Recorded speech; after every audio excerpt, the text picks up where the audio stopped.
From the boxy house that measures 1 square meter and where you can barely sit, to the studio built in Poland, 1 meter wide and sandwiched between 2 buildings that almost touch each other, here's a look at the world's smallest houses. The singular-looking house deceives all appearances. It is located in a region of Japan, and it was invented by a local architectural firm. The creator of this house had decided to leave the serious style for a while. He had therefore undertaken an unusual and paradoxical construction project, a house that would be cramped from the outside, but inside would present not only all the comfort necessary for a whole family, but also elegance and harmony. This house, which borders a river and a road, was built a few years ago in a very short time, as you can imagine. Its geometric form is fancy, but the coloring is sober, almost sad. The architect has achieved his goal. Passing in front of this grotesque dwelling, you would say that it is a hovel. But if you enter it, on the other hand, the spectacle is quite different, as the pictures illustrate. Everything is fresh, spacious, dazzling, warm, and modern. The area is 55 square meters and there are 2 floors. The bedroom downstairs, the living room and kitchen upstairs, a small children's playroom is located above the 2 levels and is accessed by a ladder. It must be said the layout of the place is done with great art, since the arrangement of furniture and equipment makes the best use of the available space. Too bad if you judge the book by its cover. Perhaps the architect, by repressing all the charm of the house inside, by giving it the appearance of a small, twisted store, has disappointed overly demanding buyers. Perhaps the project was criticized for being too irregular. In any case, the architect's capricious streak did not run out, as he built other similar houses.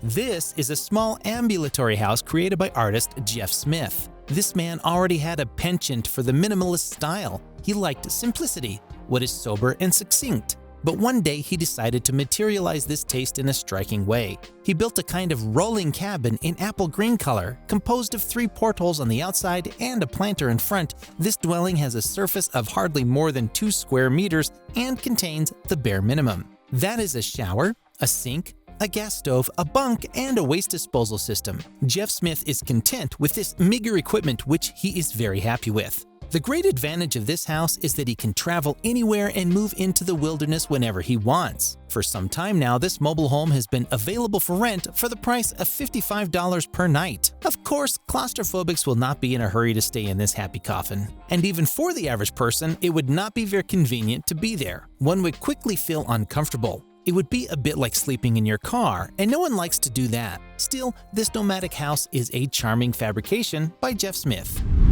Are you fond of new and fun life experiences?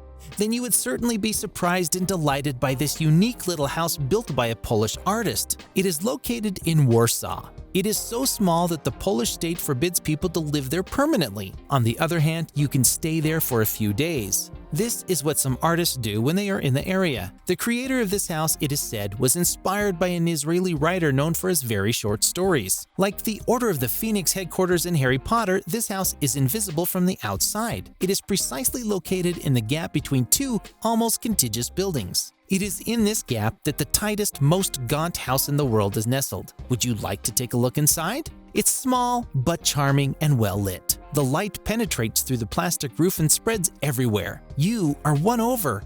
Everything you need is there. You move from floor to floor without difficulty, and the style of the furniture is uncluttered. But you can't stay there too long. Your body is not used to staying in a space that is barely 1 meter 20 wide. You will feel as if the walls are compressing your shoulders. And then, in this almost vertical house, you don't really walk. You either go up or down the steps. Your first good impression has faded a bit, but that's not too bad.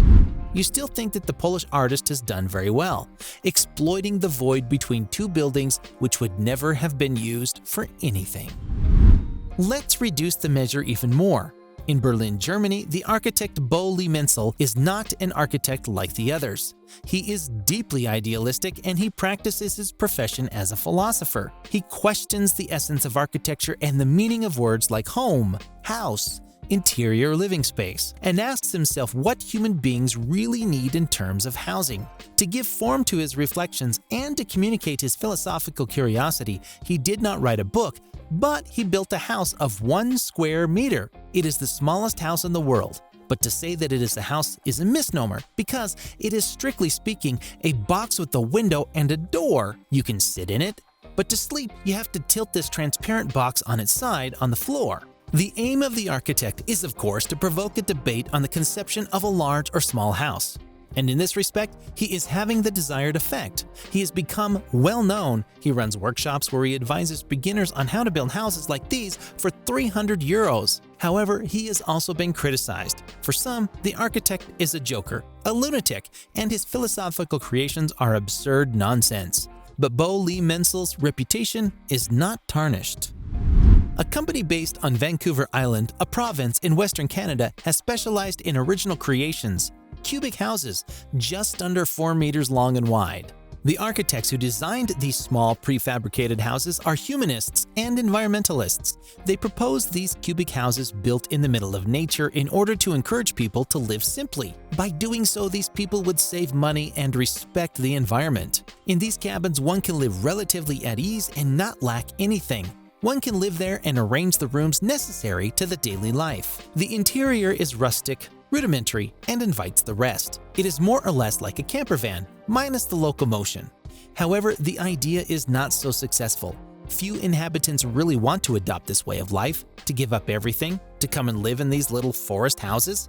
You have to be an adventurer at heart and passionately love solitude and nature. Perhaps this project will appeal to the greatest number of people in half a century. In any case, the small cubic house business continues to grow.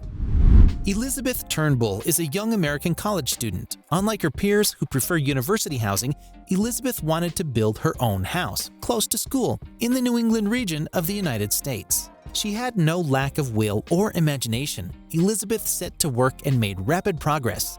On the edge of a park, she builds her own little wooden house as she needs it without the help of workmen. She built a kitchen, an office, a dry toilet, and a mezzanine. She has electricity thanks to solar energy. All this work was not done in secret. Many people have supported her, encouraged her, and even sent her useful things. For example, thermal insulation, cedar paneling, lighting parts, recycled materials. Finally, this little house designed by a young student is admirable. Located in a quiet environment filled with greenery, this modest dwelling promotes both study and rest. But with all the time spent building it, Elizabeth may have fallen slightly behind on her schoolwork. However, given her boundless energy and hard work, she will have no trouble making up for it. She is a very promising student, isn't she? Zach Griffin is an American adventurer with a passion for skiing. He enjoys skiing as much as he can with 4 friends. The 5 of them travel across the United States looking for snowy areas, in their van, equipped with a wood stove. One day, while driving through Tumbleweed Park in Arizona, they had the idea of building their own house, which they would tow to the van. This would give them more comfort and independence in their travels. For 7 weeks, Zach, a carpenter by trade, and his friends worked tirelessly. Once up and running, the mobile home measured 10 square meters. It included bunk beds, a refrigerator, firewood, a kitchen sink, and a water heater. It was cramped for the 5 skiing friends, but at least it was better than their van. Besides, the promiscuity makes it possible to better support the cold. It must be said, however, that the construction did not go smoothly. A tree which had fallen on the small construction site delayed the end of work. In addition, the snow accumulated very quickly and it was often extremely cold. As for the cottage, its main defect is that it does not have a bathroom. The 5 friends had to rely on the hospitality of the innkeepers and friends to wash themselves. This is derisory inconvenience for these skiers who only think and live through their common passion. In London, there is a small special apartment which is about 7 square meters. It is for sale. A modest Londoner living alone looking for a new living space may be interested. If he visits this empty apartment, he will find it a bit old and, in any case, very ordinary. He must think that living in such a narrow space must not be pleasant. The furniture lacks freshness, the lighting is passable, but he thinks that given its smallness and relative dilapidation, the apartment will at least be cheap? Not at all. If he asks the price, he won't believe his ears. This apartment would far exceed his budget and his assumptions. While he estimated it at $120,000, this property actually costs over $300,000. And even the requests are so numerous that the price has climbed to $500,000. This excessive price increase is due to its location. Indeed, the apartment is located in front of the huge and prestigious luxury store Harrods, located on Brompton Road. To represent the fame of this establishment, you should know that the Queen of England herself wears the luxury products of this brand. She sees it as a symbol of British nobility and good taste. But our humble London buyer who would have preferred a bistro instead of luxury brand in front of the small apartment that he liked is disappointed by such an unexpectedly high price. He will have to continue his search. Among the designs of small and original houses, this small Chinese invention deserves a good place. It is the brainchild of some resourceful, intelligent, and ambitious young Chinese people. Housing in China has become too expensive, so this group of young architects decided to make a style of house that would be unlike any other. These are like wear-resistant plastic houses, folded like an accordion, and can be carried on a tricycle. The creation has been a big hit with the public, and no wonder. The most amazing feature of this kind of moving conch is that all the furniture is convertible inside. For example, the dining table becomes a bed, and the worktop changes into a bench to sit on. This innovation is still too fanciful to spread to the population.